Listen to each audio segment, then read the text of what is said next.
How to set a Raindrip R672 count water timer.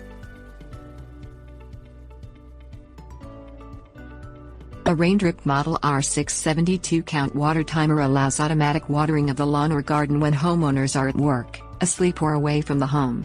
A water timer screws onto the hose spigot and into a garden hose on the opposite end. The spigot is in the on position to allow the timer to work. When the timer reaches the preset frequency, the internal valve opens and allows water to flow for the duration of the setting on the timer. The valve closes after the runtime is reached to shut off the water flow. Water timers save time and water lawns efficiently without worry or wasting water. Grasp the waterproof cover and turn it counterclockwise to unscrew it. Lift the cover straight up and set it aside. Set the controls at the time you want the first watering session to occur. Turn the frequency knob clockwise to a setting from 1 hour to 72 hours or to a week. An hourly setting will repeat the water process each amount of hours indicated.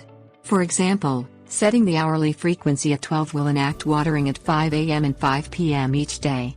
The week setting will water the lawn once a week. Turn the runtime knob clockwise for the duration of watering in minutes.